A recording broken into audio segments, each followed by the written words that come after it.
Ese nibyo koko Antikristo yaba yaramaze kugera hano? Abantu benshi baribaza Antikristo azaturuka he, azava he? Ariko Bibiliya itubwira neza uko Antikristo azaza. Ese ntabwo azava mu Burayi? Ntabwo azaba ari umubaro mu bakera, mu Barabu? Ese azaba ari umukristo? Azava he? Iki ni ikibazo abantu benshi bibaza, ariko gihishe imbere y'amaso yacu tutajya tubona. Reka turebe rero aho Antikristo Bibiliya ivuga azava uko bimeze.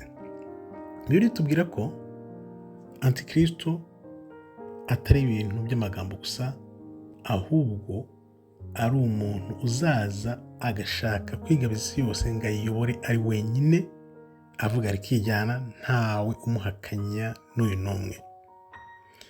Bibiliya rero imufata umunyacyaha, abandi bakavuga ko ari inyamaswa, abandi bakavuga ko ari agahembe gato, amazina menshi anyuranye, ariko bikavuga ko ari umuntu uzashyira ingufu za politiki hamwe, ubukungu, amadini, ingufu za gisirikare, byose akazabiyoborera hamwe. Umuntu rero azaza hariho ibibazo bikomeye cyane mu isi, aze yizeza abantu amahoro, abantu maze bishime kahave, bavuge ngo babonye umucunguzi. Ariko uwo nguwo uzaza mbere, umenye ko ntabwo azaba ari Kristo, ahubwo azaba ari Antikristo. Nicyo kizakimuzanye rero. Kizakimuzanye n'iki? Ni ukugomera Imana Uwiteka kugira ngo azamwiyomoreho, ayobye abantu benshi cyane, noneho benshi azabajyane mu irimbukiro badasobanukiwe. Ku bwa mbere rero, dore uko Antikristo asobanurwa. Bivuga ko azava mu Baroma, bariya Baroma basinyutse bazongera kwiyuburira, tuzi neza ko biyuburiye mu Banyamerika. Umuhanuzi Daniyeli yarabirebye, avuga ko hazabaho Babuloni, Perisiya, Abagereki n'Abaroma. Noneho kurangira kw'iryo ngoma y'ubutwari buzaba butegeka icyo gihe, bizakora icyuma, umuringa w'icyuma uvanze n'ibumba.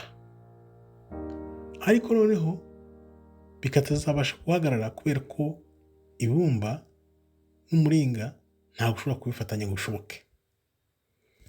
Benshi rero bakaba bavuga ko ari Uburayi, ariko noneho biriya bihugu by'i Burayi byishyize hamwe, ibihugu by'ubumwe bw'i Burayi, bamwe bakavuga ko amahembe 10 ariho yabanje, ko nta kabuza ariho. Noneho bakavuga ko bizakorwa hakoreshejwe amategeko, umuco n'ubuyobozi, ko nyine azongera guturuka mu Burayi. Ariko ibyahishuwe bitubwira ko hari abami 10, ko abo bami 10 bazaha umwami umuyobozi umwe ubutware, ko bivugwa ko uwo muyobozi azava muri abo ngabo, ko ari umwe muri abo.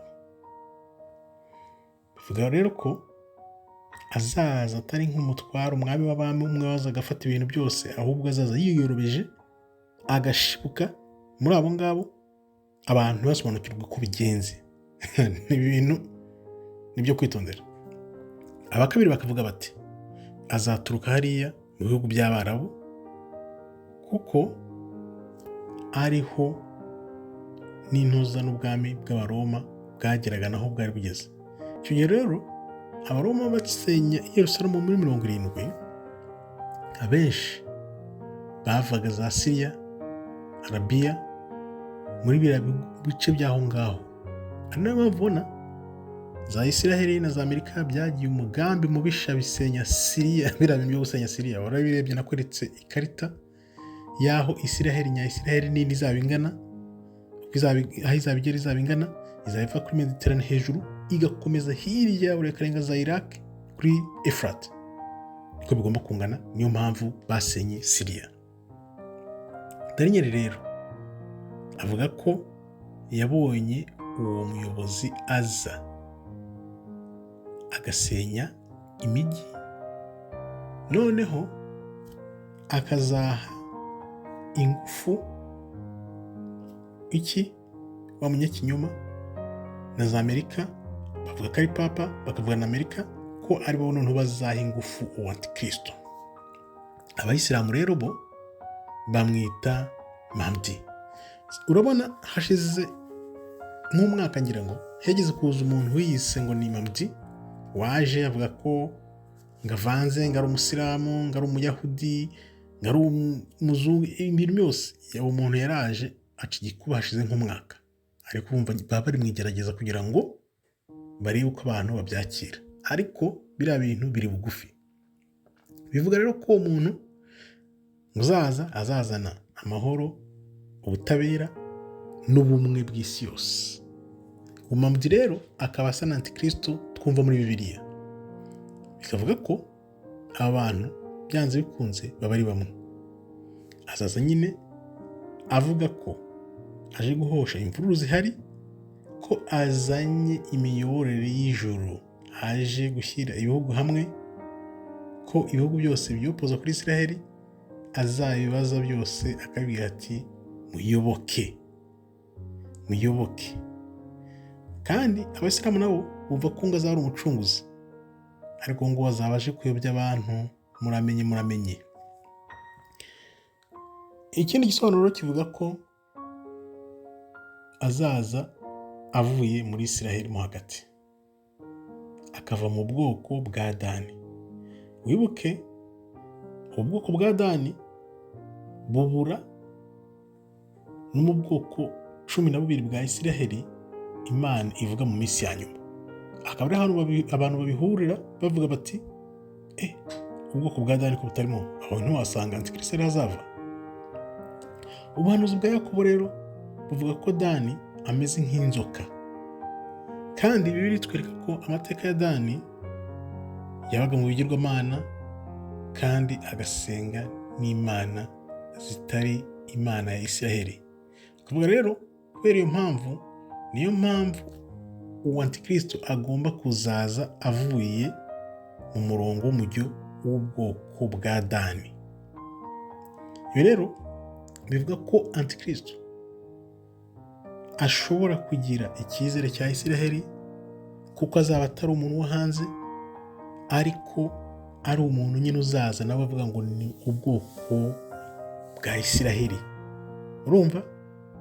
Noneho akaba ari ko ngo azashuka abantu akababeshya, bizatuma rero yinjira mu bwoko bwa Isiraheli, nubwo mu gitabo cy'ibyahishuwe atavugwamo.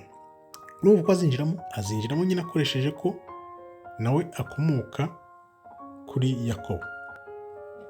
Noneho rero Daniyeli mu gitabo cy'ibyahishuwe, uko tubigereranya Daniyeli n'igitabo cy'ibyahishuwe, harimo ibintu bisa. Hagomba kuzabamo ubutware bugabanyijemo abayobozi 10, umwe muri bo akazavamo akagira ubwo butware bukomeye, noneho agategeka n'isi kumusenga, akazajya kuyoborera Yerusalemu. Umuntu azayoborera Yerusalemu. Antikristo rero uko bimeze, ntabwo azafata ubutegetsi ku ngufu, ku gitugu. Azasabwa, abantu bazamwisabira.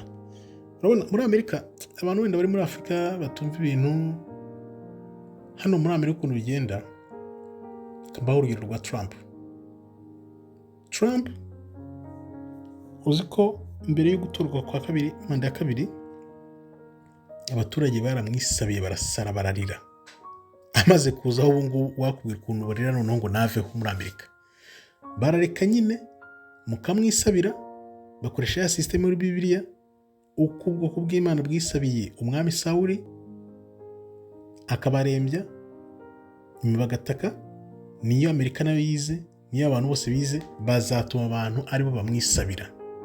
Azaza rero ashyira amasezerano n'ibihugu birwanye na Isiraheli, noneho bongere bubaka urusengero, bakore ya mihango yose, noneho n'ubukungu buzamuke. Abantu icyo gihe ntawe uzabasha kugura cyangwa kugurisha adafite ikimenyetso, umubare cyangwa izina by'inyamaswa bimwe bavuga umubare w'inyamaswa, ariko ukuyobora kwe kuzaba kugufi. Turabizi neza ko bizaba imyaka 3 n'igice gusa, ubundi ubutegetsi bw'umwami wacu Kristo bugahita bumukubita hasi akagwa burundu, agatsindwa, urufunguzo yatswe, noneho akavana no ku isi. Uyu rero ntabwo azaza akanganye nk'uko babikubwiye, azaza yiyorokeje, ariko uko ijambo ribitubwira bizarangira, Antikristo ubuyobozi bwe buzagwa hasi. Kristo akiza bashaka no kuzarwana nawe. Muri Amerika hari ibintu abantu batazi. Amerika ivuga ko yiteguye kuzarwanya Kristo naza, ariko se barwana n'umwami w'abami? Ntibishoboka. Ariko ijambo rimwe gusa Kristo azavuga, ubuyobe bwose buzahita bushira, ibyo bihugu byose, ubwami bwose bugwe, noneho ubwami bw'Uwiteka aribwo buzayobora ubuziraherezo.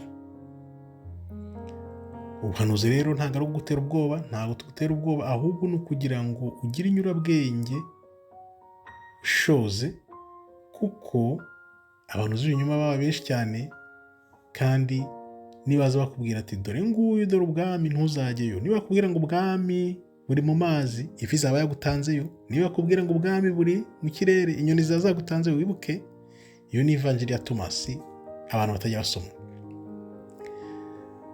Abantu b'Imana rero icyo gihe ubwami bw'Uwiteka nibumara kuganza, nibwo tuzongera gusubirana ukuri kwa nyako. Noneho tujye tuvuga ukuri dushize amanga, nta mususu. Ikibazo rero gisigaye ni ikihe? Ese uyu Antikristo azava mu Baroma, azabiyuburiye hariya hiriya mu Barabu, cyangwa se ahubwo muri Isiraheli ubwayo? Urumva ko Afurika tumeze neza, ntabwo badushyiramo twebwe muri ibyo bintu byabo.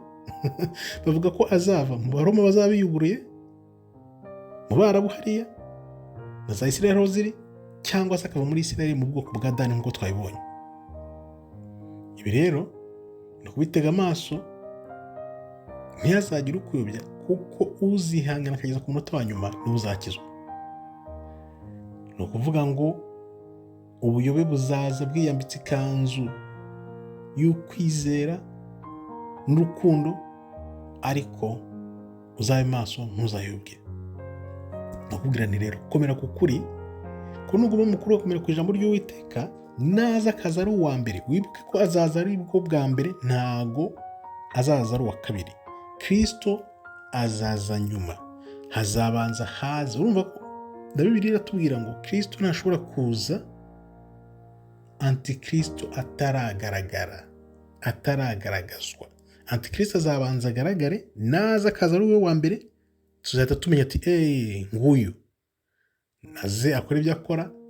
Azabanza yirobetse, basinya amasezerano, nibageramo hagati y'ayasese, namara kuyasesa rero nibwo azatangira gutegesha igitugu, ubuyobozi bwe buzahita buvaho. Nibwo Kristo azaza agaseruka akakubita hasi. Bibiliya itubwira ko ubuyobozi bwa Antikristo buzakwitwa hasi n'ibuye, ntawe urikozeho. Ni ukuvuga ngo Kristo rero naza, abavuga ngo bashaka kuzarwana nawe ntibashobora. Akaba ari ko kwizera dufite rero. Ibigiye kuba byose, hazaba intambara, habe ibintu byinshi cyane, ibihuha, ibintu byinshi byumve, ariko imperuka izaba itaragera, kuko umwami w'umwaga ushaka kwiyimika ari we Antikristo agomba kubanza akagaragara, akigaragaza. Hasigaye igihe kingana gute ntitubizi, ariko ibimenyetso bica amarenga ko aribyo barimo bashaka gukora ubuyobozi bw'isi imwe, kugira ngo bongere bigarurire abantu, bafate bugwate, babagira abacakara, kuko igihe cyabo kibaze. Nkagushimira rero twabanye. Mbere yo gusohoka ukandaho like kugira ngo ubutumwa bugere ku bantu benshi cyane, ntubwihererane. Namwe mukomeze kwiyandikisha muri benshi, umunsi ku munsi, amanywa ku manywa. Nkaba mbashimiye mbikuye ku mutima, mukomeze mwiyandikishe namwe, ubundi muze noneho twongere tuganire ukuri hano ku ijambo ry'umwimerere. Nkaba mbashimiye. Imana ikomeze barinde. Shalom shalom, toda raba tov miyod.